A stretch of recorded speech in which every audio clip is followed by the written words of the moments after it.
Are you ready to return back to the normal? Or is there a new normal?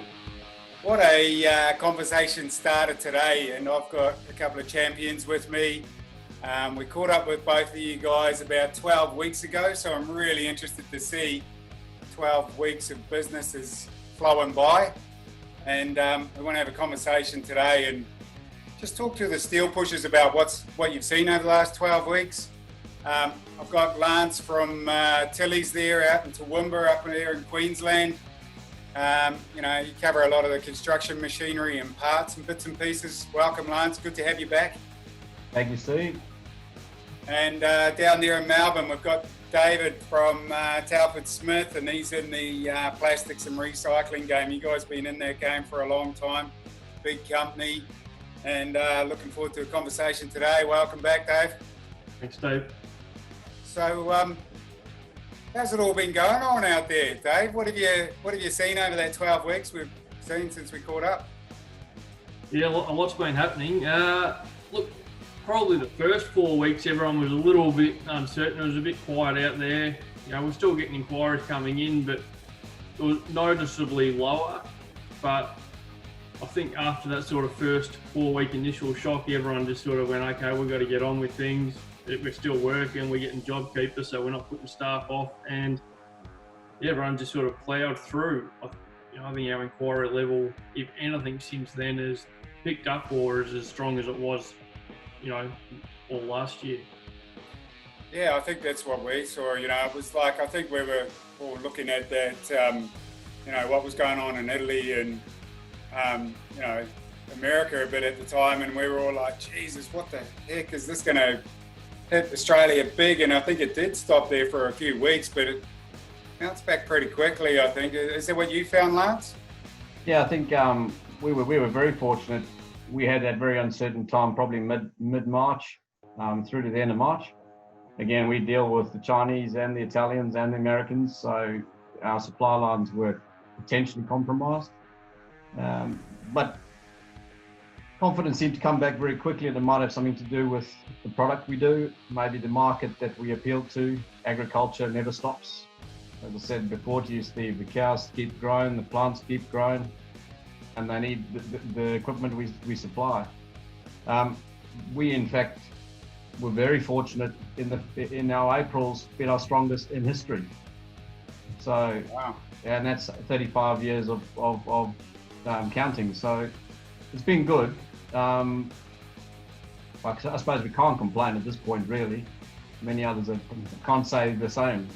No, I think you're in a nice pocket, mate. And I saw this whole COVID thing as a bit of a magnifier in some sense. And, it just put a big magnifying glass over you. Yes, I get if you're in the restaurant industry or the tourism, you just got slapped, even if you had a really good business. I think we're lucky in the game that we're in the capital equipment, and things keep going along. Dave, do you think the government did a pretty good, have handled this pretty well in our machinery world with these incentives and things? Yeah, definitely. I think they have. I think anyone, like you said, capital equipment's going strong at the moment. Because anyone doing anything in Australia is what's being pushed and still going well. So, there's more drive to do it. The JobKeeper, I've got inquiries from people like, oh, we weren't going to buy this, but I'm getting this JobKeeper money, which is going to help me out. So I'm going to buy a machine, $20,000, $30,000 machine here and there. So that helps. And the tax, $150,000 tax incentive was a big one for us too. But that was probably around a little bit prior to COVID. Yeah, got it. Lance, what sort of challenges did you have? Did you have any? I mean, you had an amazing April, but what's some different challenges that the company had? I guess our challenges, again, Steve, is our supply lines, securing those up and making sure that those are going to still carry on, which is really international influence rather than local. I mean, just on that government thing, I'm not I don't know the Australian political system all that well, but I'm impressed by how it's been handled. I think it's been handled better here than most countries. And there's certainly evidence in our business that the incentives that have been put in place have given us that security to continue doing what we're doing. So that's been great from our point of view. Yeah, I think it just really helped with the confidence. And I know they did this pretty well back in 2007, 2008. They went and handed that money around. We all, got $750 or something at the time. It was like, what the hell's this for? This is a bit weird. But I think it works. It's just a weird thing that happens in a society, and it gives a bit of confidence. And a lot of these businesses, it just helped them at a time, and then we don't all retract, we push out a bit. And from what I can see on our side and the crazy traffic gains we've had, I mean, we've just about doubled in size in that 3 months, which is just incredible. But I think a huge part of, these incentives that the government did, I hear now they're carrying it on through to December for the 150K and bits and pieces, which is going to leave us in a pretty good situation. I get, the JobKeeper and stuff can't go on forever, but I definitely think it's helped our game for sure. So as far as staffing goes, Dave, how have you had some wins there or challenges there, or are you retracting or pushing out? What's happened? A little bit of both. So from the start, we were really quiet on engineering work, but we've sort of taken off in a little bit of a different direction. So we were ready to put on a salesperson before all of this. So we've actually moved ahead and started a new salesperson last week, which is a bit of a relief to handle the inquiry level coming in.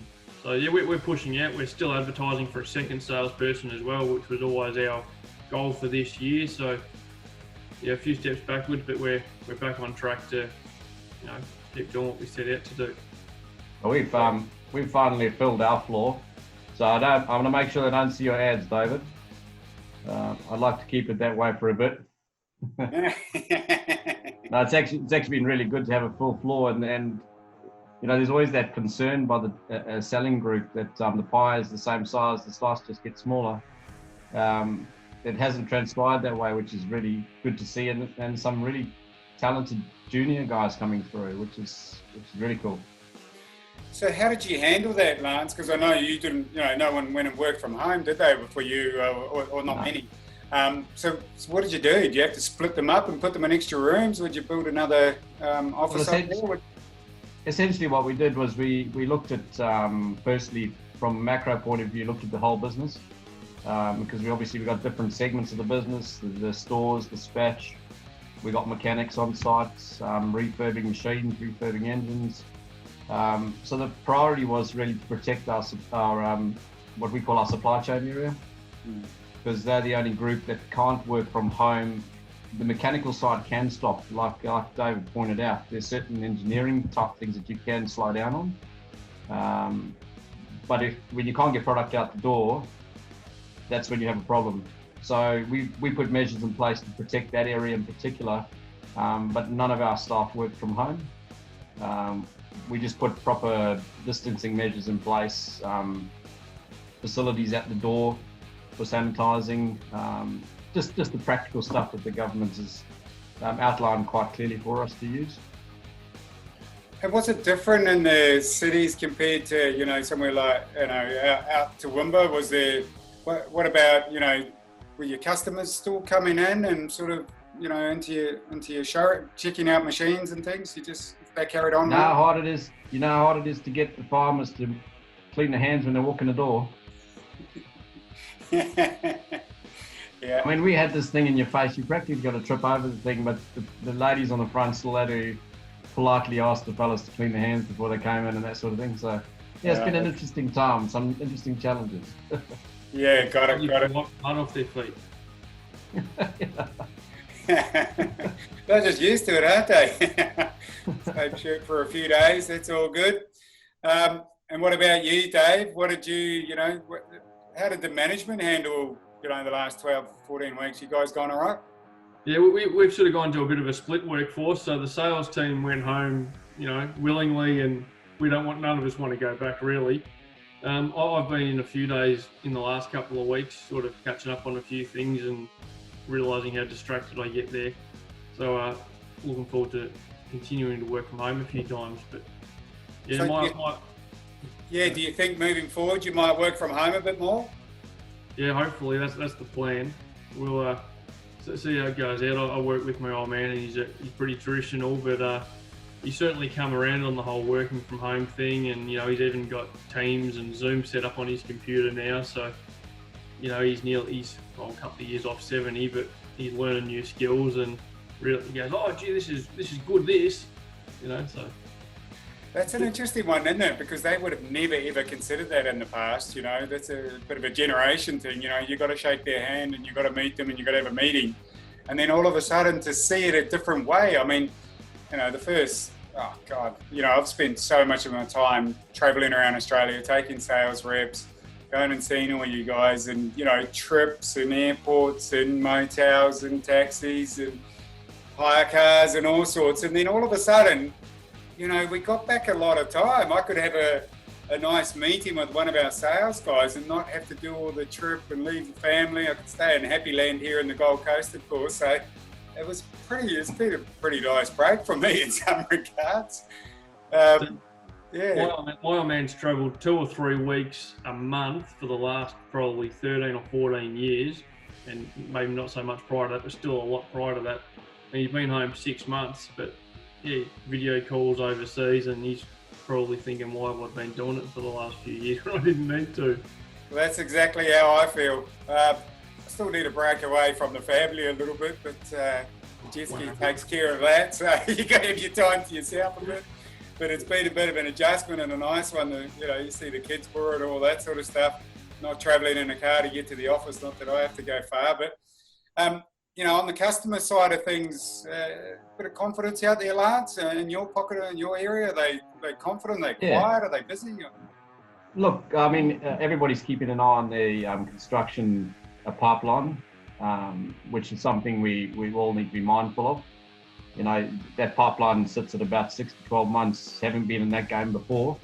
It was never going to be a big thing right now. It's going to be a big thing in September, October. So it's good to see what the government's trying to do to alleviate that issue moving forward. For us, having a fairly strong agricultural base, like I said earlier, that's not going to change. People still eat.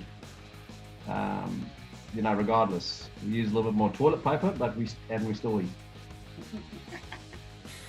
Yeah, no, that's it's like the virus things happen, but then there's the economy thing to happen, isn't there? And I think there's still that lag, you know. So you're right, around October, November, that's going to be interesting times. And then you know, after the Christmas break into the new year, I mean, that's where, you know, the government's really going to earn their keep and have to figure out some pretty smart things there. So have you, what have you sort of learned along the way with the customers, Dave? At the moment, have you had to implement some different things? I get you've got to go and install all the machines and... Yeah, look, the installation's probably the more difficult one. We can still do a few jobs, you know, around Melbourne, Victoria, but it has impacted some interstate jobs where we'd usually fly someone in from China or Germany to do the commissioning. So that's proving a little bit more difficult, but you know, everyone's on board with the video, and our equipment's got modems in it so they can remotely log in through TeamViewer and make changes and talk to them at the same time. So yeah, we're just adapting to get through. But so customers have had to adapt a bit too, you know, a bit more. They haven't just got you turning up in the old vehicle, you know, and with your technician doing a bit of it over the phone and Zoom, I guess. Yeah, well, I mean, we have like a 6-month lead time on a lot of our stuff, so everyone that's being affected at the moment, it wasn't a buying choice for them because they already had their order in the system. Anyone ordering at the moment is thinking in 6 months' time the restrictions will have been lifted, so hopefully we sort of get through it without anyone really deciding not to buy because of it. Yeah, got it.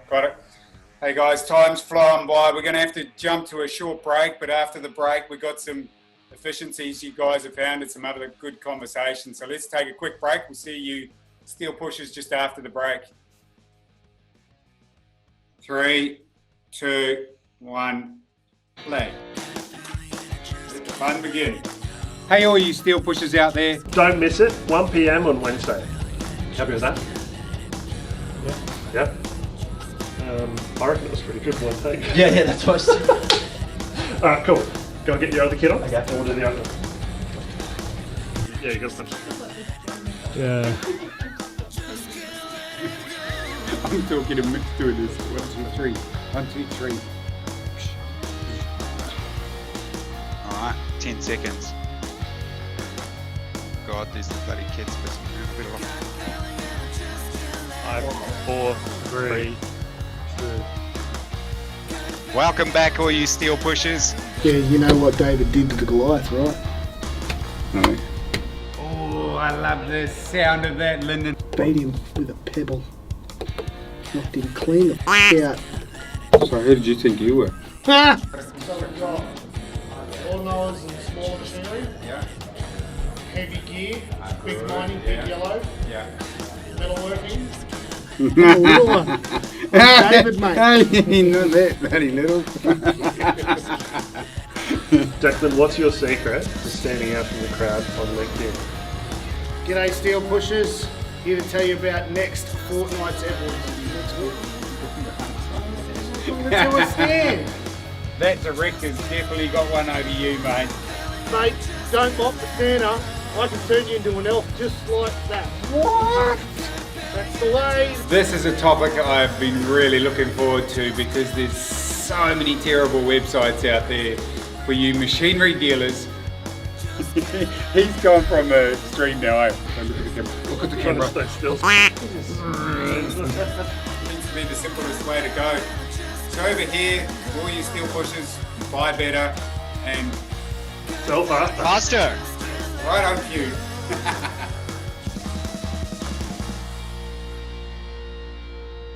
That's not I when don't you're know ready. what to do with my hands. I was just going to leave it, see how long Oh, you you guys can have keep a bit that of on camera that. for.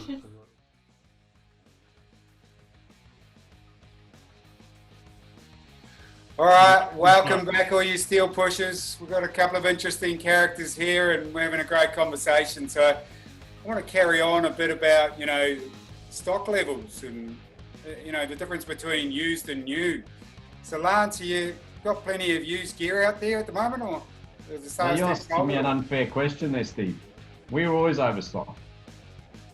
The whole business has been built on that, having too much. So nobody ever walks away without buying something. But in seriousness though, we fortunately had prepared very well for our May and June months. We always do because those tend to be our big months. And then we do carry that through.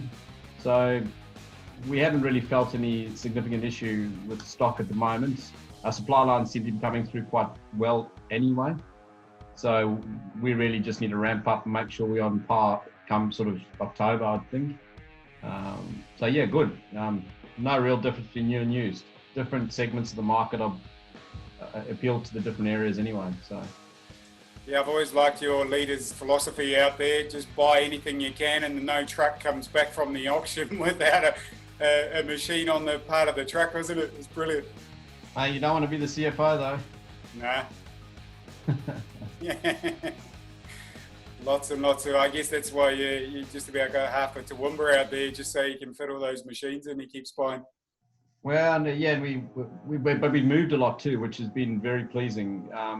I think we moved more than 20 machines in the month of April, which is quite phenomenal for traditionally a slow trading month given all the holidays. So that was interesting. It caught us by surprise, actually. Good surprise. Would have given you a couple of other challenges though. So many more people turning up through the door and shorter days and through the month. Yeah, and also just getting them out. I mean, obviously we have our mechanical team, but they got stretched. They got really stretched moving that stuff out. So, but it's like I say, it's a good problem to have. There's a lot worse problems out there, I would think. Yeah, definitely. And Dave, did you buy up more stock, or is there people trying to get out of things? At the moment, there's a bit more used gear around in the market. Look, I haven't seen a lot more used machinery around yet. I expect that'll come in the next few months, like September, October. But yeah, look, our inquiries for used machinery and sales for used machinery definitely picked up. It's probably one of our, most improved sections of our business. But yeah, I guess for April, where we would have normally ordered more stock of our new equipment, we probably held off a few weeks to see which way it went. And now that, inquiries are as good as ever and sales are as good as, ever, we're sort of stocking up on all their main products again. So I've got orders with nearly all my suppliers out there at the moment. Yeah, cool. That's good. And Lance, what about your website traffic? Has that kept trucking ahead, or what have you noticed the change in that? Yeah, that's gone crazy, Steve. We've identified some holes and things we need to do by the analytics we've been looking at. I mean, I think we got something like close to 20,000 hits in the last 2 months. The stay times of over 3 minutes, which is fantastic, considering I don't believe we're completely where we need to be as far as what we have on our site. So that's been very encouraging, and it's highlighted the work we need to do moving forward. Yeah, cool. And you guys onto those videos yet, or are you still gonna do that? Mate, you'll be very pleased. I have just recently engaged a photographer, a professional. Oh, there you go. There you go. Oh, that's good to hear, mate. Music to my ears. Yeah, I'm listening, Steve. I'm listening. Yeah, very nice, very nice. And Dave, you said your inbound leads are going well too, and is the quality pretty good? Is the conversion good? Yeah, look, I think conversion's really good at the moment. I think I said this last time we spoke. The people that were calling weren't time wasting. They were calling because they really had a need and wanted something quickly. They were trying to jump on an opportunity or strike while the iron was hot, sort of thing. So yeah, we've been converting really well. Yeah, very nice, very nice. Don't know if you'd tell us any different if you weren't anyway, would you? Us salespeople always like to brag a bit, don't we? I'll endorse that, David. You're damn right. A lot of the tire kickers aren't there at the moment. It's people when they walk through the door, they're here for a reason, and that's awesome. The time wasting is gone. Yeah, very nice.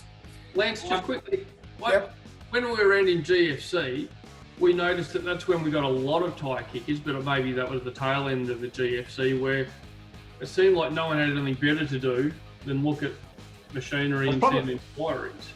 It's probably a combination, David. If you think about, let's look at it realistically. If you go into somebody's business, you're taking a risk, health-wise. So that's probably mitigating the guys that have nothing better to do. They're staying at home.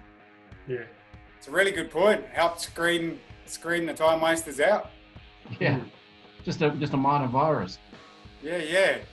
Gotta stay at home. No, we've got a bit of a philosophy on that. You're right, at Tyre Kicker Ads, you get tyre kickers. So we've been pushing that out in the market. A big part of it's all about the content. So you guys are doing pretty well in that game. So I'm happy with this there. So I won't keep at you there, Lance. What's some things that are new that you learned that you may do moving forward? Oh, there's been quite a bit actually. Forced behaviours that we've had to put in place even internally with staff.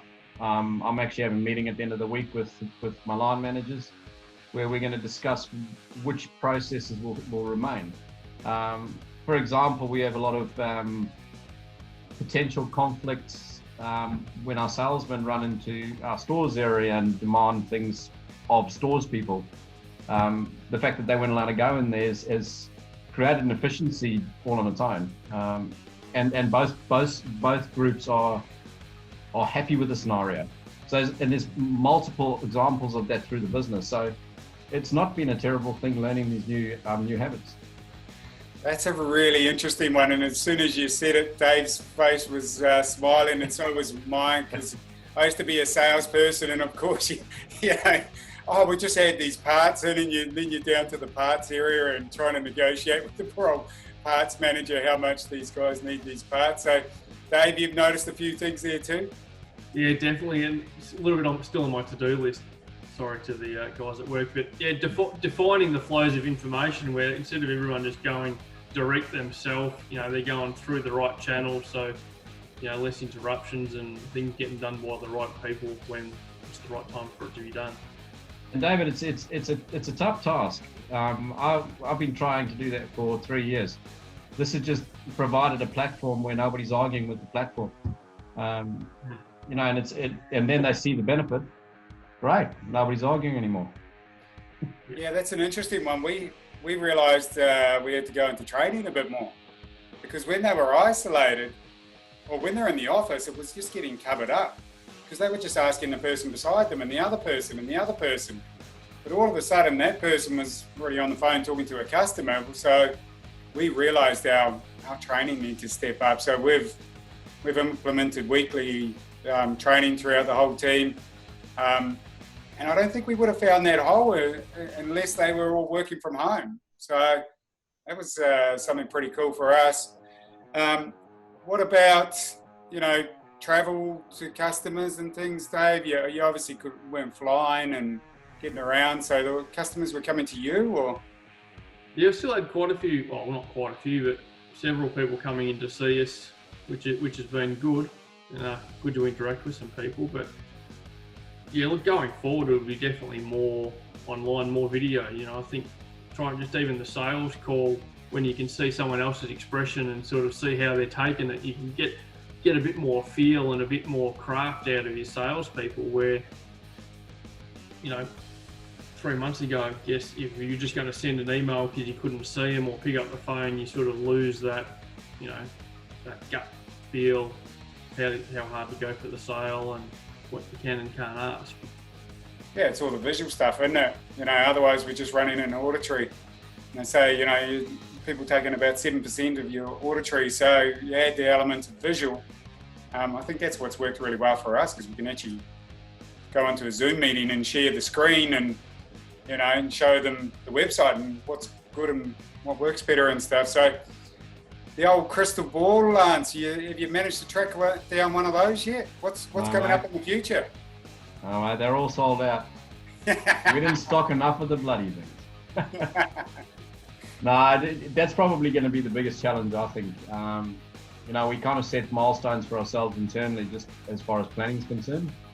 I sort of had a feeling that when we last spoke, April would be a bit of a telling month. How that pans out. Obviously, things have changed since then. We look at CPI and that sort of thing around this time of year anyway, and you're probably going to see some volatility with that. I'm not as worried about supply lines as I was before, but budgeting for the new year is going to be a challenge, and we're in that process at the moment. So when we discuss capex for the new year and that sort of thing, there's a lot of parameters that we've got to consider outside of the norm, and more scenario planning in our budgeting.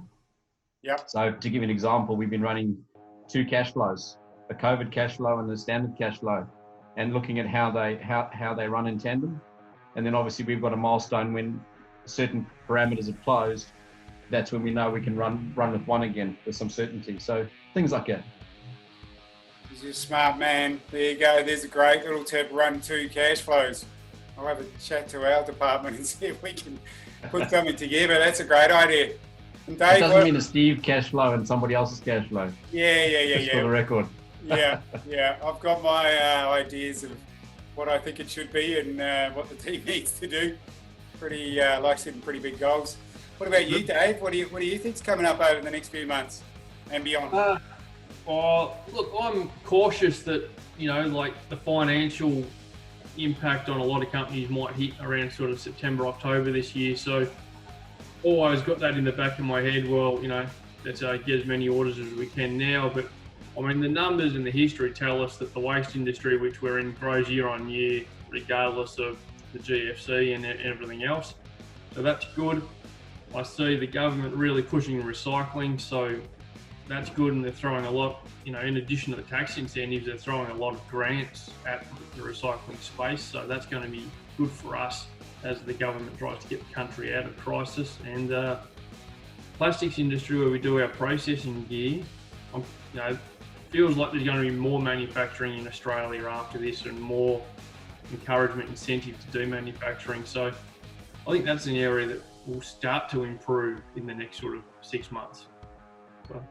Yeah, we might ease up on China and we might start producing a bit ourselves, which would be nice. Self-sufficient country.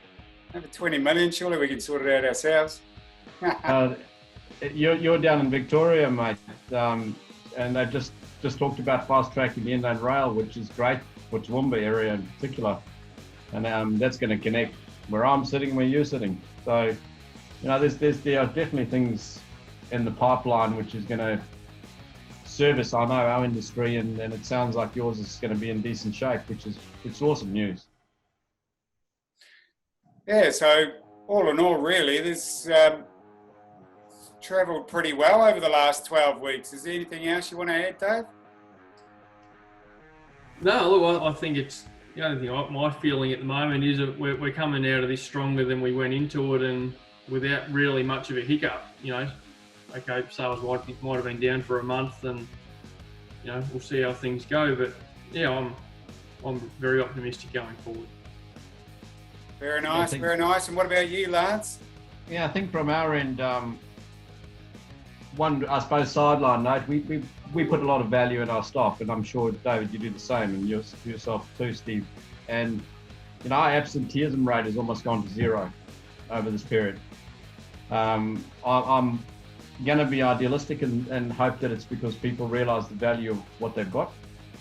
And that's only going to be an additional strength for us. And I share your optimism, David. I think there's enough going on to really paint a decent picture moving forward. An uncertain one, but I think I'm less worried than I think others might be. Yeah, I think that's a really good point, Lance. I've seen our team band together.